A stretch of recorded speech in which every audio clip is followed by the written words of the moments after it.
Karena itu adalah penarikan uang gaib. Tapi jangan salah dulu, buku yang saya bawa itu bukan buku tapi nyawa. Karena begitu saya masuk ke wilayah itu, yang saya lihat itu bukan sosok penampakan peri cantik, tapi ada yang kepalanya tergeletak di bawah, ada yang berjalan sambil nenteng tangan.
Bismillahirrahmanirrahim. Assalamualaikum warahmatullahi wabarakatuh.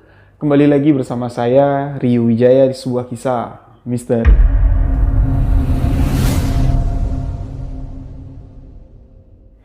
Di video sebuah kisah misteri kali ini, spesial untuk sahabat-sahabat misteri, kembali saya akan melanjutkan kisah tentang yang kemarin sudah saya ceritakan dan yang banyak sahabat-sahabat tunggu. Kelanjutannya mana Bang Rio? Yaitu cerita tentang pesugihan uang emas atau pesugihan uang jarum emas. Nah, kemarin kan sudah saya ceritakan satu kisah yang dialami adik kandung dari sahabat misteri yang mendapat uang tumbal, uang pesugihan jarum emas. Nah, di video itu kan saya menjanjikan kepada sahabat semua untuk menjelaskan gimana sih cara ritual pesugihan jarum emas, dan di video ini saya akan menjawab apa yang sahabat-sahabat nantikan. Jadi spesial di video ini ada satu kisah yang menarik akan saya bagikan, merupakan satu pengalaman yang saya alami langsung yang berkaitan dengan jarum emas. Nah, jarum emas ini bisa saya kategorikan terlebih dahulu biar nggak bingung ya. Jadi jarum emas ini memang banyak gunanya untuk hal-hal yang berbau mistis. Pertama tadi untuk melakukan ritual pesugihan bisa. Yang kedua, seperti sahabat-sahabat ketahui, jarum emas ini bisa digunakan untuk media susu, dan susu dari jarum emas ini sudah banyak di video-video yang lalu sudah saya jelaskan, dan spesial di video ini hanya saya akan ceritakan jarum emas yang seperti apa yang digunakan untuk ritual pesugihan. Nah, jadi bagaimana kisah tentang pesugihan jarum emas? Simak videonya hanya di sebuah kisah misteri.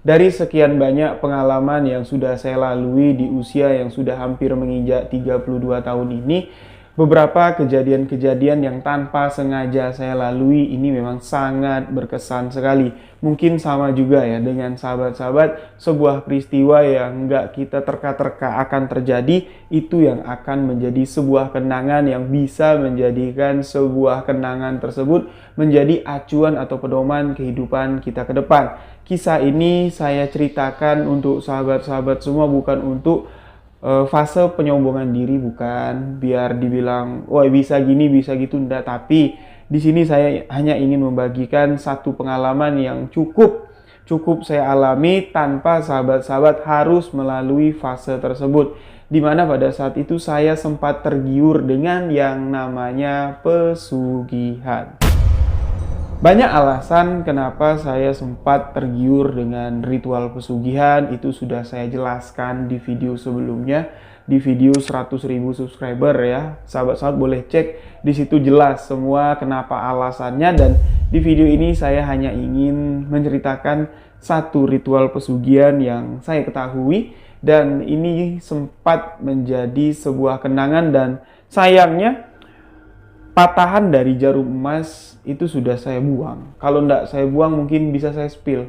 Saya kasihkan ke sahabat-sahabat semua ngelihat gimana bentuk pesugihan jarum emas yang sebenarnya itu gimana, dan pesugihan jarum emas itu memang benar-benar ada. Sayangnya sudah saya buang seiring dengan proses dari ya hijrah lah ya untuk membersihkan diri. Nah, jadi kejadian ini terjadi di mana ketika di saat langkah kaki saya menemukan titik balik dari kehidupan ini. Ya, permasalahan banyak numpuk, hutang lah ya. Permasalahan ekonomi ini numpuk dan saya dipertemukan dengan beberapa juru kunci, salah satunya almarhumah Mbah Tini. Ya, sudah saya jelaskan siapa beliau, dan ada lagi satu ya, pesugihan atau juru kunci yang tidak saya dapat sebut namanya siapa, karena namanya pun sampai hari ini saya itu tidak tahu bapak itu namanya siapa, karena dia itu datang layaknya seperti hantu. Datang nggak tahu dari mana, tiba-tiba nimbrung, tiba-tiba nawarin pesugihan, dan ritual pesugihan yang ditawarkan oleh beliau ini ada dua. Pertama di Parangtritis, di Parangkusumo tepatnya. Yang kedua yaitu ritual pesugihan jarum emas. Dan ada lagi ya, satu lagi juru kunci yang nawarin saya tuyul, itu ada, nanti akan saya ceritakan mungkin di next video. Karena masih banyak sahabat pengalaman pribadi saya yang berkaitan dengan dunia pesugihan yang belum saya buka semua untuk sahabat-sahabat semua. Kita di sini fokus dengan ritual pesugihan jarum emas.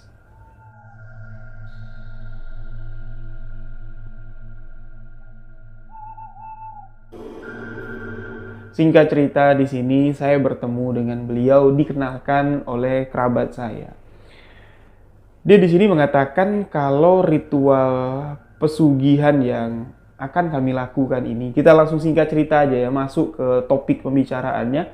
Ini merupakan penggandaan uang. Tapi metode penggandaan uangnya ini berbeda dengan penggandaan uang yang tersebar luas di internet yang sudah banyak memakan korban. Ini beda. Penggandaan uangnya di sini kalau boleh saya tegaskan hampir mirip atau ada kaitannya dengan ritual pesugihan uang balen. Yang mana uang balen ini adalah sepasang uang, induk uang. Itu kalau kita ambil ritual pesugihan uang balennya, uang betinanya kita pegang, uang jantannya kita belanjakan, uang jantan ini akan kembali lagi ke kantong kita. Jadi uang pecahan atau uang tukaran, uang kembalian dari pembelanjaan si uang jantan inilah, itulah hasil pesugihan yang kita dapat. Misalnya uang balen yang kita pegang 100.000, itu ada 2 lembar. Berarti 200.000. Yang perempuannya kita simpan, yang jantan yang kita belanjaan beli rokok sebungkus. Rokok sebungkus 20.000. Berarti 80.000 itulah uang hasil pesugihan uang balen. Dan 100.000 yang jantan ini akan kembali lagi ke kantong kita beberapa jam setelah uang itu dibelanjakan. Ini mirip dan ada kaitannya. Ritual pesugihan jarum emas dengan ritual pesugihan uang balen. Akan saya ceritakan satu persatu. Memang agak sedikit ribet kalau didengar, karena memang menjalankannya bukan gampang. Terdengar saja ritual pesugihan ini ritual pesugihan putih katanya, ritual pesugihan tanpa tumbal katanya, tapi ujung-ujungnya tumbal juga yang diminta oleh makhluk gaib yang menjanjikan kekayaan.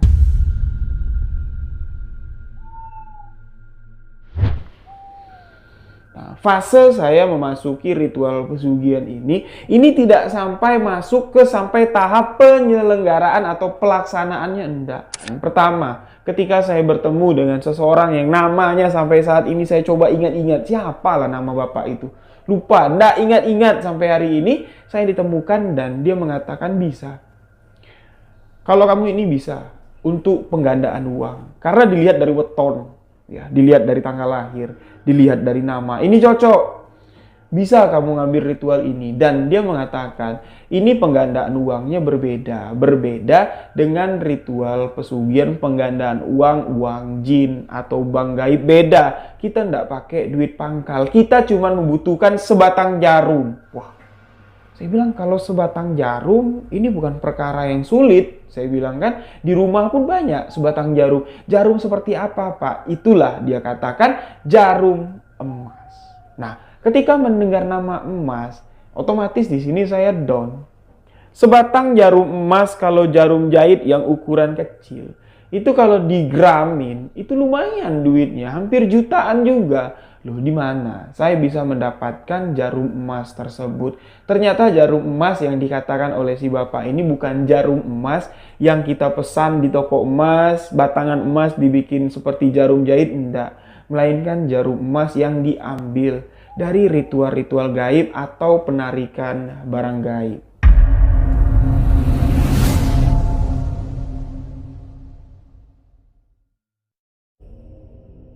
Dan di sini saya kembali mendisklaimer untuk sahabat-sahabat semua yang mendengarkan kisah ini, cukup dengarkan saja, ambil positifnya. Jangan ambil ritual pesugihan yang hampir saya lakukan ini, karena sebelum saya melakukan ritual itu memang iming-imingnya sedap sekali, enak sekali, tapi endingnya yang paling tidak enak sekali.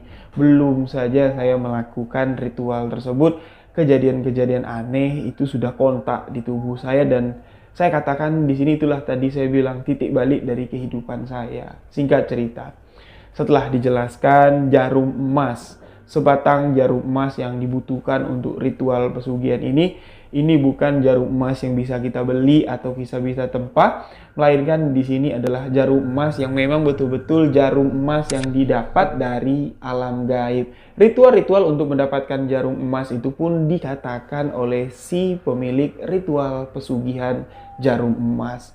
Pertama, puasa. Puasa yang disarankan oleh beliau selama 3 hari. Memang puasa normal ya, tapi jadwal puasanya saja yang beda. Yang mana kalau kita puasa pada umumnya puasa Ramadan lah di sini kita katakan itu mulai dari subuh. Ya, sebelum waktu imsak kita udah tidak boleh makan, tidak boleh minum, dan ketika nanti azan maghrib berkumandang itu waktunya berbuka puasa. Tapi kalau puasa untuk penarikan barang gaib, ini puasanya boleh dikatakan 1 kali 24 jam. Puasa muti. Boleh minum tapi minum air putih. Di saat pagi hari, itu kita boleh makan sekepal nasi. Tidak boleh lebih dari sekepal nasi. Karena ukuran lambung manusia di dalam kebatinan itu cuma sebesar kepalan tangan saja.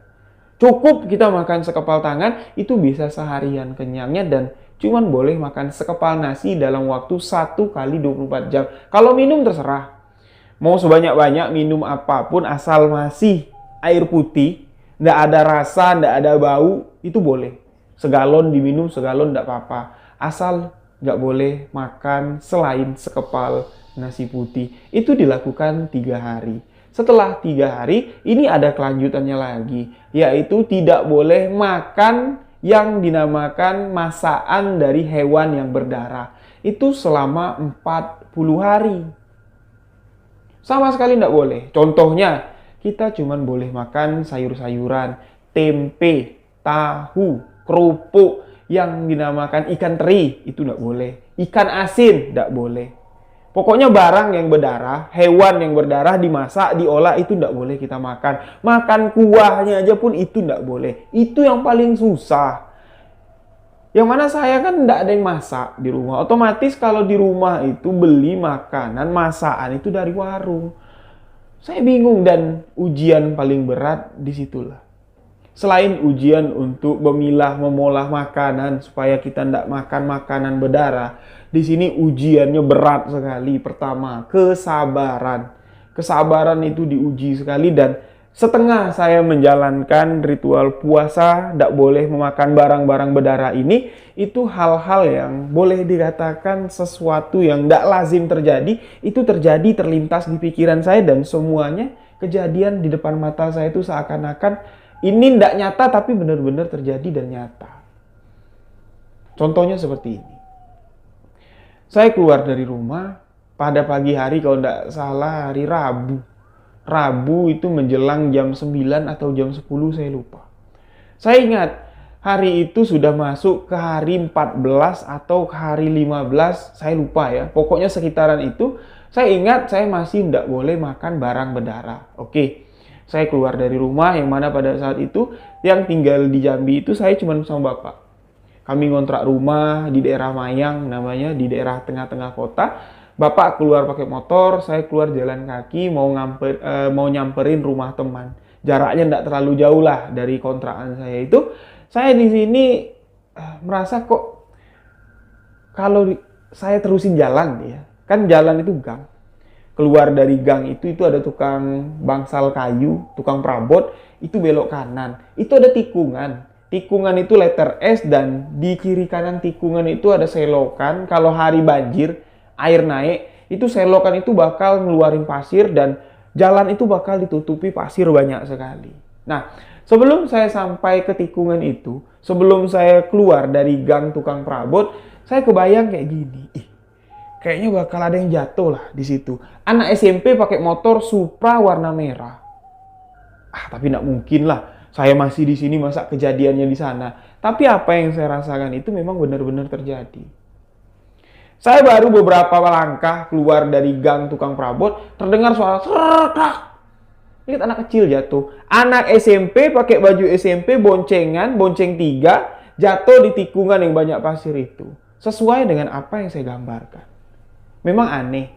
Itu aneh atau kejadian kebetulan walau alam saya tidak tahu. Tapi ketika saya tanya sama bapak saya, itu efek dari saya melakukan puasa makan makanan yang tidak berdarah. Jadi naluri kita atau istilahnya insting lah. Insting kita itu lebih hidup karena batin kita, zohir kita itu bersih. Ketika kita makan barang yang berdarah, itu sudah masuknya apa ya? Bukan mengotorin enggak. Tapi kalau di bidang kebatinan, itu sudah sedikit menutupi kekuatan batin kita, kepekaan batin kita. Nah, ketika saya ceritakan apa yang terjadi ini sama orang yang nyuruh saya puasa untuk mendapatkan jarum emas ini tadi, ya dia ketawa. Ya udah lanjutin aja. Sekarang hari keberapa? 14 apa 15? Saya bilang, ya udah lanjutin sampai 41 hari. Di mana di titik 41 hari nanti, kamu akan menemukan sesuatu yang berbeda lagi, alam yang berbeda lagi, dan suasana yang lebih menakjubkan lagi.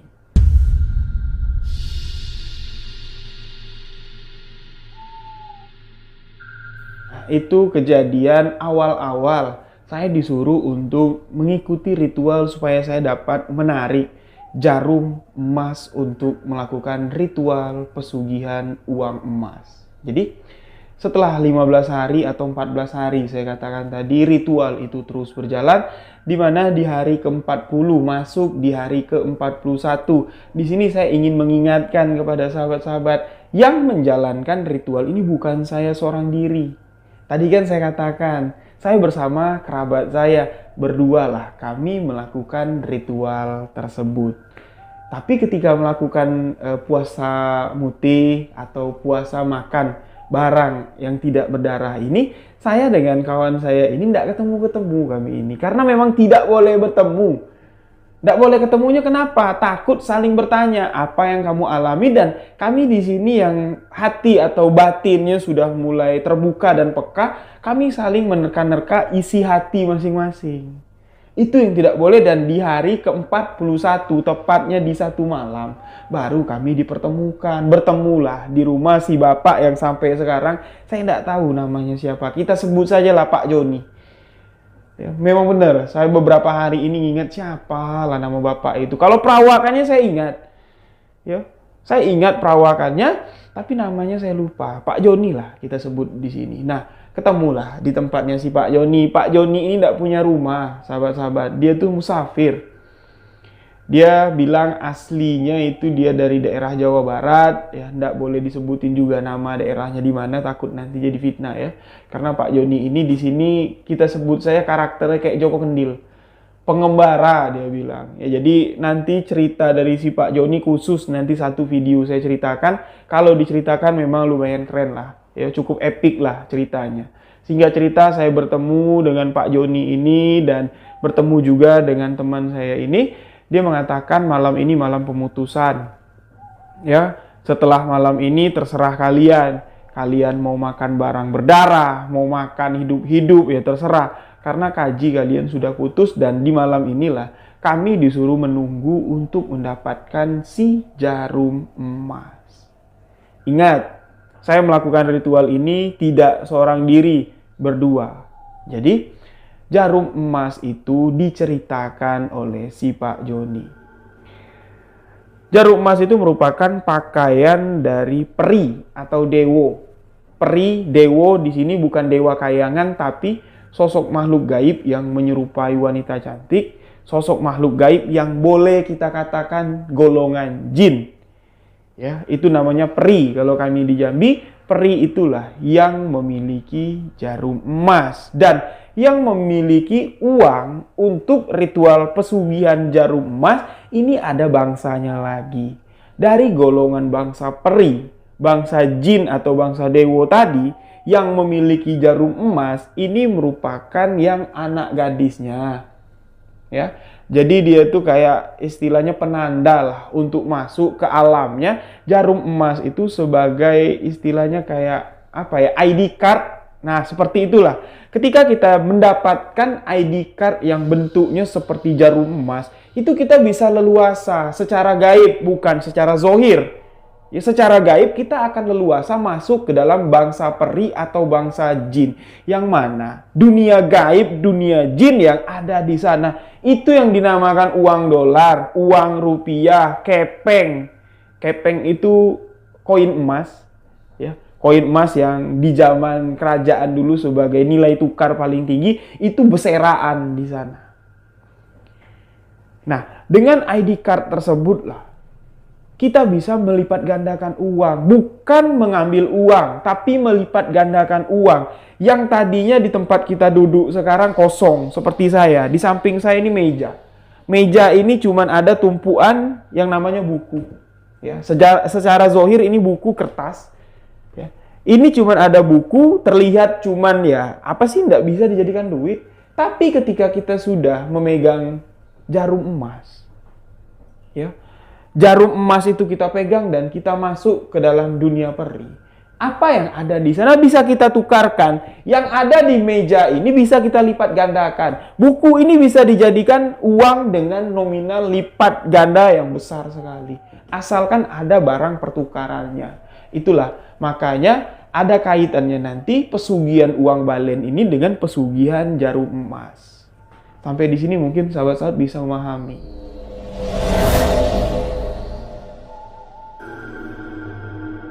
Tapi jangan pula sahabat-sahabat nanti berpikir buku yang saya tunjuk-tunjuk dari tadi, buku yang ya fisiknya adalah buku kertas biasa yang tidak bisa berubah jadi duit ini, tiba-tiba saya bawa masuk ke dalam dunia gaib dan buku ini bisa blek berubah jadi duit. Bukan. Nah, saya lembutin lagi, saya halusin lagi bahasanya seperti ini. Zohir kita lihat ini adalah buku dan ini memang benar-benar nyata buku. Ini bukan pesulap merah, bukan. Ya, ini bukan sulap-sulapan, enggak. Jadi buku ini secara harfiah ini tidak dapat berubah menjadi uang kecuali kita jual, oke? Ya, jadi buku yang saya taruh di sini, saya sudah mendapatkan jarum emas, sudah saya pegang jarum emas ini tadi dengan amalan-amalan yang sudah saya dapatkan dari juru kunci pesugihan dan saya pun sudah bisa masuk rogo sukmo. Kalau dalam bahasa Jawa kunonya ini keluar dari zohir saya masuk ke alam gaib dengan membawa ID card sebatang jarum emas tadi. Saya bawa buku ini masuk ke dalam alam gaib. Apa yang mau saya tukar? Kepeng, lempengan emas, uang dolar, atau uang rupiah? Saya tukarkan dengan meninggalkan buku ini. Saya tinggalkan buku, saya bawa uang yang senilai dengan buku ini saya bawa. Dan ketika saya masuk lagi ke tubuh saya, ruh saya masuk lagi ke tubuh saya, itu uang sudah berhamparan di sini. Karena itu adalah penarikan uang gaib. Tapi jangan salah dulu. Buku yang saya bawa itu bukan buku, tapi nyawa. Nyawa siapa? Tidak tahu. Nyawa seseorang yang sudah saya tumbalkan dengan melipat selembar uang dan uang itu saya tusuk dengan jarum emas. Seperti cerita yang sudah saya bawakan yang dialami oleh sahabat kita langsung.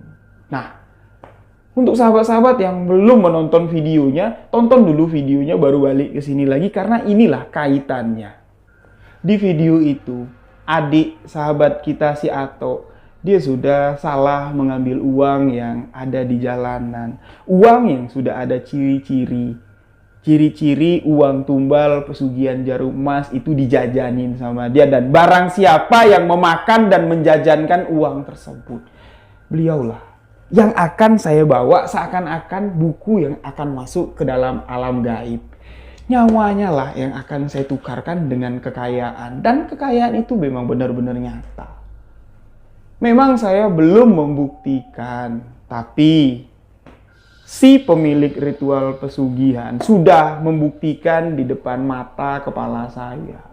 Dan uang yang ditandai untuk menjadi uang tumbal pesugihan, ini nominalnya tidak bisa kita ambil nominal besar kecil, enggak.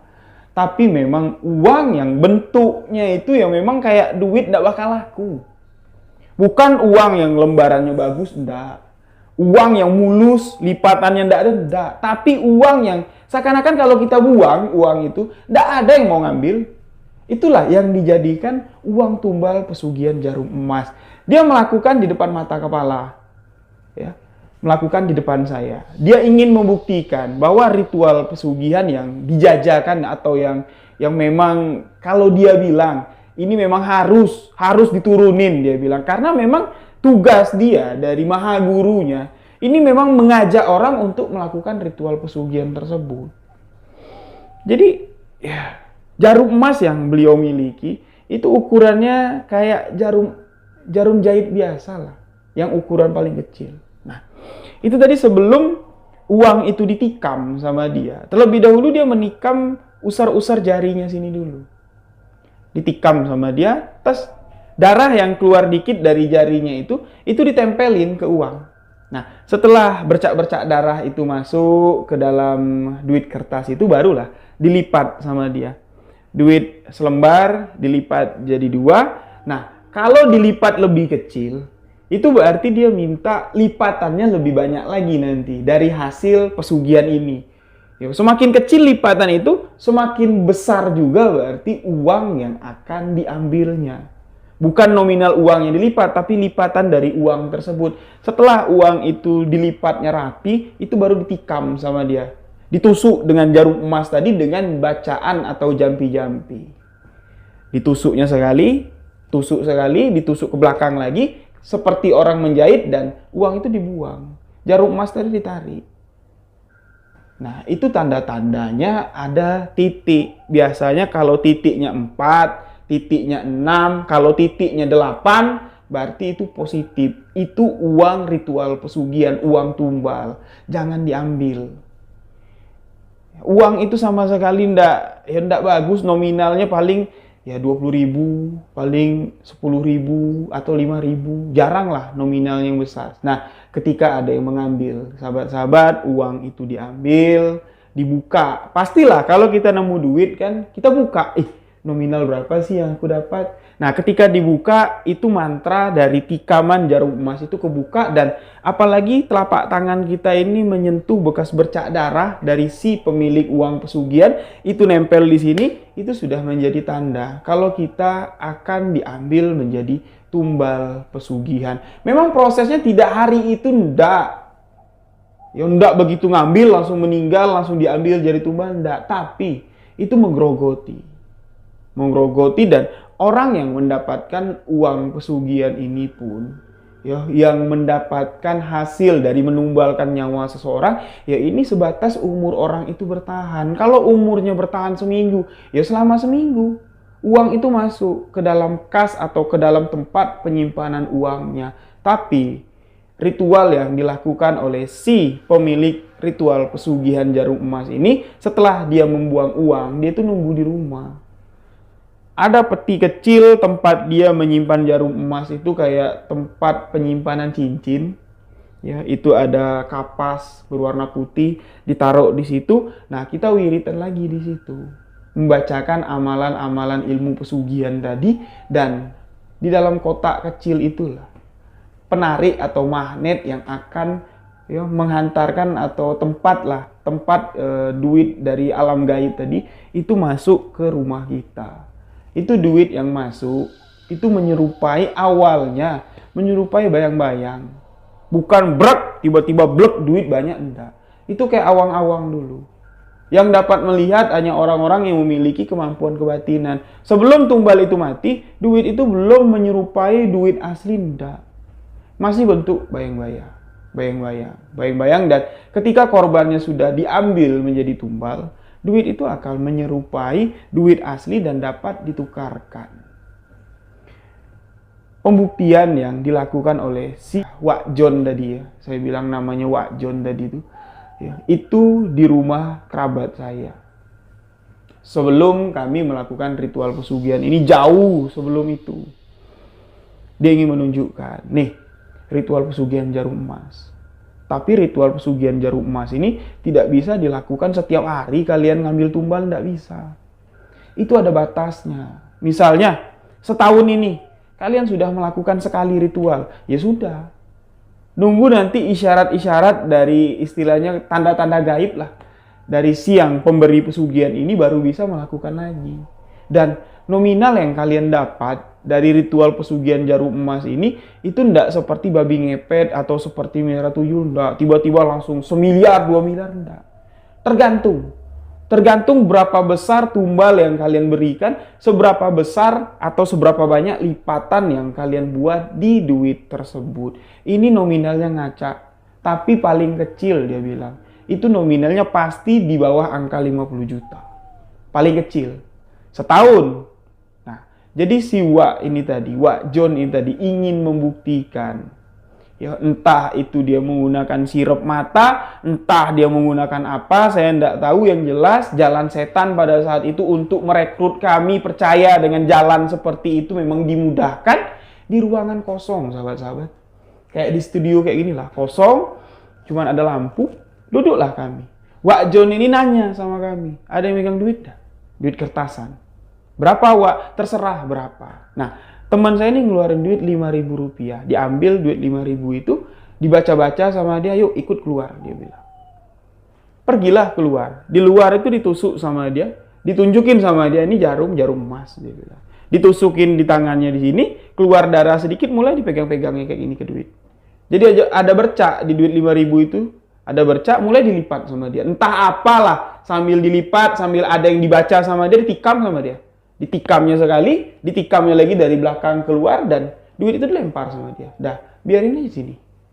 Yuk kita balik, kata dia. Balik lagi, dan tidak lama kami nunggu. Kotak yang saya bilang, kotak tempat penyimpanan jarum itu kayak getar. Padahal kotak itu di depan kami. Sama sekali tidak ada yang nyentuh. Wak John bilang, tuh duitnya sudah ada yang ngambil, tuh dia bilang. Sudah ada yang ngambil, kita lihatlah nanti, dia bilang. Pergi lagi kami ke sana, tidak ada lagi duit itu, benar sudah ada yang ngambil. Entah anak kecil, entah orang dewasa, wallahu a'lam. Nah, tapi sebatas itu saja Wak John. Tidak mau dia sampai duit itu dijajanin dan duit itu menghasilkan tumbal, enggak. Nah, Wak John bilang bisa. Duit itu bisa kita tarik lagi supaya duit itu tidak ada kadar pesugihannya bisa. Wak John cuma ingin menunjukkan kalau kontak dari pesugihan jarum emas ini memang benar-benar ada. Jadi duit yang tadinya sudah dijampi-jampi, sudah dipasangi target tumbal, itu ditarik lagi dengan kekuatan gaib dari si Wak John. Nggak tahu gimana caranya, nggak tahu dia. Ya nggak mau ngasih tahu juga dia gimana caranya, tapi dia bilang dah kadar kekuatan dari duit itu udah hilang dan duit itu jadi duit biasa. Saya cuma pengen nunjukin sama kalian kalau apa yang ingin kalian ambil itu memang benar-benar nyata. Di sini pasti menimbulkan pertanyaan untuk sahabat-sahabat. Kalau memang Wak John bisa melakukan ritual pesugihan jarum emas, kenapa ndak Wak John saja yang menjadi orang kaya? Nah, itu pertanyaan yang banyak ketika orang menceritakan tentang ilmu-ilmu seperti ini. Saya pun turut bertanya seperti itu sama Wak John. Wak John, kenapa Wak John nggak biarin aja uang itu jadi uang tumbal? Kan kita dapat duit nanti, saya bilang. Wak John mengatakan, sumpah, saya di sini cuma pelaku penerus dari ilmu, bukan pelaku dari ilmu.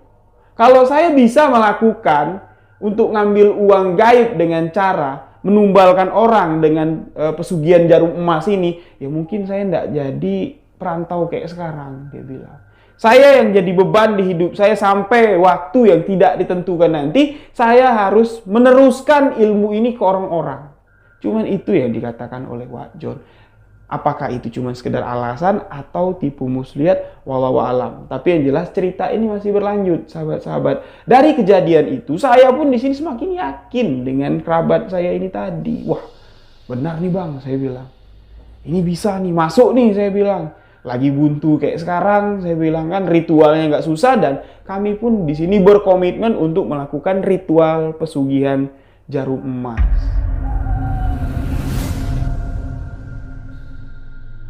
Nah, jadi setelah kami ini percaya dengan apa yang dilakukan, didemonstrasikan oleh Wak Jon, kami pun di sini melakukan puasa-puasa ritual-ritual yang disarankan oleh Wak Jon.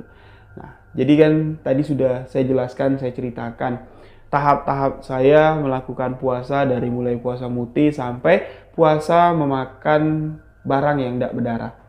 Makanan yang tidak berdarah. Sudah sampai di mana di titik 40 masuk ke malam 41 hari. Baru saya di sini bertemu dengan kerabat saya. Di rumah itu Wak Jon mengatakan malam inilah malam kalian harus menemui peri atau dewi yang menyerupai seorang wanita cantik, minta sama dia. Kalian harus merayu dewi tersebut, minta. Gimana caranya kalian harus memujuk, gimana caranya kalian harus meminta, tapi dengan satu catatan. Jangan, kalau dia meminta imbalan, jangan kalian kasihkan. Karena kalau kalian meminta imbalan, kalianlah nanti yang selanjutnya akan menjadi tumbal. Itu yang dikatakan Wak Jon. Hati-hati, banyak yang gagal di sini.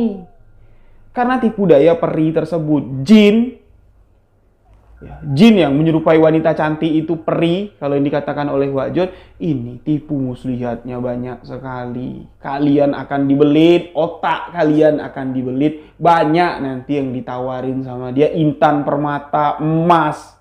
Banyak yang ditawarin sama dia. Jangan, satu yang harus kalian ambil, cuman jarum emas yang menjadi identitas atau menjadi kunci untuk keluar masuk alam gaib kerajaan jin tersebut. Cuman itu. Nah, saya di sini kan melakukannya tidak sendiri. Kami berdua. Ganti-gantian lah kami melakukan ritual di malam itu. Dengan bertelanjang dada, cuman pakai celana. Di Jambi ini ada satu alas atau satu hutan lah. Ya, masih di daerah sekitaran kota. Nggak jauh lah dari kota. Itu memang konon katanya. Itu tempat pembunuhan atau tempat pembantaian di masa zaman kerajaan dulu. Jadi kalau ada orang yang mencuri di desa pada zaman kerajaan dulu, itu eksekusinya di sana. Nah, di sanalah kami disuruh betapa, tapi ganti-gantian. Mulai dari jam 11, itu teman saya dulu. Betapalah dia di sana. Gak kuat dia, teriak-teriak, jerit-jerit. Gak kuat. Soal yang mendatangin dia itu bukan peri yang dituju tadi, bukan. Dari jam 2:30 sampai mendekati azan subuh, itu gantian saya lagi yang masuk. Saya ini memang agak sedikit sensitif dengan tempat-tempat seperti itu. Awalnya saya menolak. Wah, saya tidak mau di sini, saya bilang. Kalau maksa di sini, saya bilang, tidak bakal ketemu dengan yang bagus-bagus. Karena begitu saya masuk ke wilayah itu, yang saya lihat itu bukan sosok penampakan peri cantik, tapi ada yang kepalanya tergeletak di bawah, ada yang berjalan sambil nenteng tangan. Wah, ini nggak beres, saya bilang. Kalau mau kita pindah, saya bilang. Ini bukan tempatnya, tapi Wak Jon masih kekeh. Disinilah, itu cobaannya, dia bilang. Kalian harus melewati itu, dan singkat cerita, malam itu kami tidak dapat memutuskan ritual tersebut. Kurang lebih sekitar 3 malam masuk malam keempat. Setiap malam saya dengan kawan saya ini bolak-balik ke sana. Wak Jon ini cuma ngawanin dari pinggir jalan. Dia tidak mau. Tidak bisa, dia bilang. Kalau aku masuk ke sana percuma. Soalnya aku sudah mendapatkan apa yang kalian inginkan. Awalnya di sini kami berpikir, ini Wak Jon mau ngerjain atau mau memang benar-benar ngasih barang pusaka, saya bilang. Ya, dia bilang kalau untuk narik barang seperti itu ya nggak gampang, dia bilang. Banyak ujiannya. Teman saya 3 kali datang ke sana, 3 kali dia terjerit-jerit. Karena yang dilihat sama dia itu korban pembantaian, dan di malam terakhir, tepatnya di malam keempat, saya mendapatkan apa yang kami inginkan, itu pun secara tidak sengaja. Betul-betul nggak sengaja. Jadi setelah duduk di situ dari jam 2 lewat lah, saya gantiannya pokoknya di pertengahan terus saya. Ya, jam 2 saya duduk di situ nggak pakai baju, nyamuk banyak. Saya bilang, memang jalan itu jalan lintas. Mobil yang lewat sesekali adalah terdengar suara mobil, tapi ya cukup horor juga lah. Mendengar sejarah dari tempat itu, tempat pembantaian, duduk saya di sana mukulin nyamuk, tepak-tepek. Sama sekali saya enggak ngelihat di situ ada sosok peri, ada sosok apa, enggak. Tapi yang anehnya tiba-tiba ada yang ngelempar jeruk sankis. Tahu kan sahabat, jeruk sankis yang besar yang warna oranye. Tiba-tiba ada yang ngelempar jeruk sankis ke arah saya, enggak tahu siapa yang ngelempar. Begitu saya dapat, saya merasa kalau dalam jeruk sankis itu ada yang berbeda. Nah, di situ saya mengolah batin saya dan mencoba memegang jeruk sankis. Begitu saya pegang, yang terbayang sama saya suasana yang dikatakan oleh Wak Jon. Tempat itu seketika berubah layaknya seperti istana yang penuh dengan harta. Dan saya memutuskan untuk meninggalkan tempat tersebut. Karena saya yakin apa yang saya inginkan sudah saya dapat. Di dalam jeruk sankis tersebutlah jarum emas itu kami dapati. Memang kecil dia. Seperti jarum jahit yang ukuran paling kecil. Kalau mau masukin benang ke dalam lubang jarum itu perlu dikeker bagus-bagus baru masuk. Halus sekali. Nah, Wak Jon bilang, itulah yang kalian inginkan. Yang menjadi pertanyaan, Wak, kenapa Wak?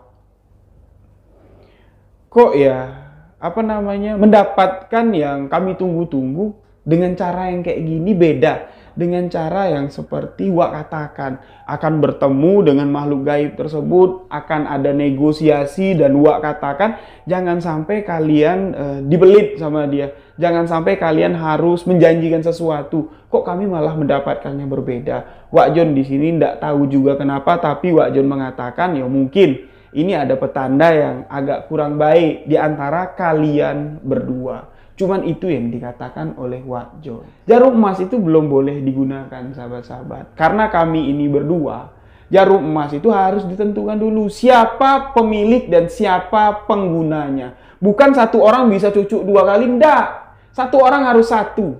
Di sini mulailah yang dikhawatirkan Wak Jon tadi terjadi.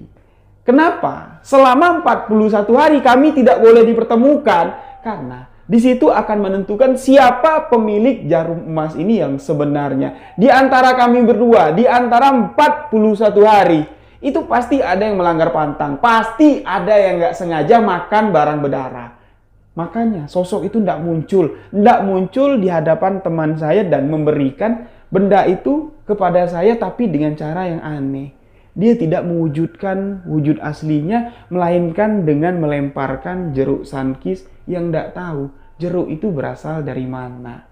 Menarik. Ini menarik dan menjadi misteri. Sampai sekarang saya pikir-pikir, dan misteri inilah yang menyelamatkan hidup saya sampai hari ini. Alhamdulillah, saya bilang. Nah, saya akan sedikit balik ke awal. Ritual-ritual pesugihan yang saya lakukan itu tidak diketahui oleh keluarga-keluarga saya yang lain, enggak, karena mereka tidak peduli dengan saya. Yang peduli dengan saya pada saat itu cuma bapak. Saya ngomong sama bapak, Pak, jalanku udah mentok kayak gini, saya bilang. Ada yang nawarin pesugihan. Bapak bilang cuman singkat, simpel, padat, dan sekarang kamu sudah dewasa. Terserah. Kamu anak berketurunan. Berketurunan dalam arti kata, kami ini dari atas memiliki silsilah. Ya, silsilah dalam arti kata ya dalam dunia spiritual lah, ya. Turun-temurun ada pendamping lah istilahnya seperti itu. Kamu berhak menentukan jalan kamu sendiri. Kamu sudah bisa memilah baik, buruk, salah, benar. Tentukanlah jalan kamu sendiri. Tapi kalau menurut firasat Bapak, sampai ke ujung kawi sana pun, ke puncak kawi sana pun kamu nyari pesugihan, nggak ada garis keturunan kita yang hidup dari harta pesugihan. Cuman itu yang dikatakan Bapak, dan saya orangnya keras kepala. Saya tidak memaknai apa yang dikatakan Bapak tadi. Udahlah, ngapain ngambil jalan kayak gitu, nggak bakal menjadi. Itu inti dari yang diucapkan Bapak. Tapi saya kekeh, saya masih melakukan sampai beberapa kali ritual pesugihan. Saya lakukan, gagal. Bapak cuma ketawa. Apa yang aku katakan, kata Bapak? Dapat nggak kamu ketemu setan pesugihan? Nggak kan Bapak bilang. Dan itulah ternyata. Kenapa sosok itu tidak mendatangi saya dengan perwujudan wanita cantik, memberikan langsung jarum itu kepada saya? Karena sosok itu tidak kuat menembus kekuatan gaib yang ada di belakang kami. Kami, bukan saya. Sosok itu masih minder untuk berhadapan dengan keturunan kami. Karena kadarnya jauh. Nah, jadi sosok itu memberikan jarum emas untuk ritual pesugihan tadi itu dengan cara dilempar. Tak. Dan setelah beberapa hari, jarum emas itu dipegang sama si Wak Jon. Wak Jon manggil kami berdua dan Wak Jon mengatakan yang bisa menggunakan jarum emas ini itu saya. Tapi teman saya ini masih kekeh. Wah, nggak mungkin, Wak. Kami kan ini berdua, Wak. Ya, nggak bisa, Wak. Harus saya. Dan saya katakan di sini, kalau memang rezekinya bisa dibagi dua, kenapa harus ribut? Saya bilang, ambillah, pakai. Dan itulah, pertama kali dia menggunakan pesugihan jarum emas ini tadi, melipat uang nominal 20.000, saya masih ingat jelas. Jarum itu ditusuk ke tangannya berdarah, diemek-emek ke duit itu ada bercak darah, dan duit itu dilipat sama dia jadi 6 lipatan. Sahabat-sahabat bisa membayangkan. Uang selembar 20.000 dilipat menjadi 6 bagian. Kira-kira tebalnya semana? Segini mungkin ada ya. Tebal. Dan jarum kecil itulah yang digunakan oleh teman saya untuk nusuk. Dan tusukan pertama itu udah patah. Tak. Itu menandakan bahwa ritual pesugihan yang dilakukannya sama sekali tidak berguna. Karena bukan dia yang berhak menggunakan jarum pesugihan tersebut. Seandainya saya yang nusukin jarum itu pasti mau dilipat 100 pun Wak Jon bilang, pasti tembus. Itu tadi karena apa? Serakah tadi. Nah, tapi saya bersyukur alhamdulillah. Dengan keserakahan yang ada di dalam hati teman saya ini tadi, saya bisa terselamatkan dari jalan sesat ritual pesugihan jarum emas. Setelah jarum pesugihan itu patahlah, untuk kenang-kenangan jarum itu kami bagi dua. Sebagian yang tajamnya itu saya simpan dan sebagian yang bagian untuk masukin benangnya itu disimpan sama teman saya. Nah, karena jarum ini bukan didapat dari manusia ya, atau ya bukan berasal dari alam kita. Ini adalah barang gaib yang didapat secara gaib. Itu jarum emas ini memiliki kekuatan yang bisa kembali digunakan, tapi bukan untuk ritual pesugihan. Karena untuk ritual pesugihannya sudah patah. Sudah tidak bisa lagi digunakan untuk ritual pesugihan. Mungkin kalau mau mengulang proses atau fase dari awal, ya bisa. Tapi saya tidak mau, karena dengan patahnya jarum emas ini, itu sudah membuat saya lega bahwa jalan ini bukan jalan yang sesungguhnya saya cari. Bukan jalan yang diridhoi. Walaupun si Wak Jon mengatakan ini adalah ritual pesugihan putih, tidak ada lah ya. Pesugihan yang putih itu tidak ada. Semua pesugihan itu pasti, apalagi sudah menumbalkan itu tidak ada lah. Jalan baiknya itu tidak ada, dan saya pun tidak tertarik lagi dengan ritual pesugihan jarum emas ini. Tapi untuk sebagai kenang-kenangan saja, jarum itu masih sempat saya simpan. Saya masukin ke dalam botol kecil dan dulu masih saya simpan. Tapi di tahun 2015 masuk 2016 kalau tidak salah, jarum itu saya buang. Ya, saya buang ke Sungai Batanghari. Betul-betul saya buang, tidak mau saya ingat lagi. Nah, teman saya yang memegang setengah dari potongan jarum emas dari ritual pesugihan jarum emas ini tadi, itu kembali digunakan untuk mencari jalan rezeki yang tidak baik. Dia masih berhubungan dengan si Wak Jon ini, dan teman saya inilah yang menggunakan ritual pesugihan uang balen. Videonya akan saya ceritakan di video selanjutnya setelah video ini tayang. Ritual pesugihan uang balen ini dijalankan sama teman saya dari 2016 sampai setahun atau setahun setengah lah. Sampai dia kebeli motor lah pokoknya. Tapi setelah motor terbeli, memang banyak kejadian-kejadian yang tidak baik dialaminya. Itu nanti akan eksklusif saya ceritakan untuk sahabat-sahabat misteri. Pesugihan uang balen yang masih banyak dan masih membuat resah pedagang-pedagang warung di sekitar kita. Ritual pesugihan uang balen masih banyak sekarang digunakan oleh orang-orang yang tidak bertanggung jawab. Untuk ritual pesugihan jarum emas cukup sampai di sini. Untuk sahabat-sahabat yang masih kurang jelas tentang tumbal pesugihan jarum emas, videonya bisa tonton di sini. Sahabat-sahabat bisa menonton videonya dan kembali mendengarkan penjelasan di video ini.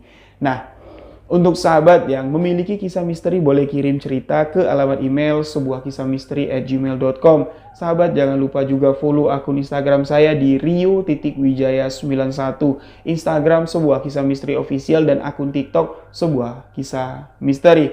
Mohon maaf jika ada salah-salah kata, salah ucap dalam penyampaian kisah ini. Ini merupakan kisah nyata pribadi yang saya alami langsung. Kalau sahabat-sahabat tertarik mendengarkan pengalaman pribadi saya akan ceritakan lagi, tolong tuliskan di kolom komentar. Masih banyak beberapa cerita misteri tentang penampakan pocong yang belum saya ceritakan kepada sahabat-sahabat. Apalagi pertemanan saya dengan sosok kuntilanak yang membuat saya sampai hari ini takut menceritakan kisah yang ada kaitannya dengan kuntilanak. Jadi kalau sahabat-sahabat mau mendengar, tolong tuliskan di kolom komentar. Karena di akhir tahun ini saya akan up berbagai cerita misteri dari Jambi, sampai mungkin kalau rezeki ada, kami akan melakukan ekspedisi misteri ke pelosok negeri Jambi untuk mengungkap sejarah cerita misteri yang ada di negeri Jambi. Mohon dukungannya untuk channel Rio Wijaya terus berkembang. Saya, Rio Wijaya beserta tim mengucapkan wabillahi taufik wal hidayah. Wassalamualaikum warahmatullahi wabarakatuh. Salam sebuah kisah misteri.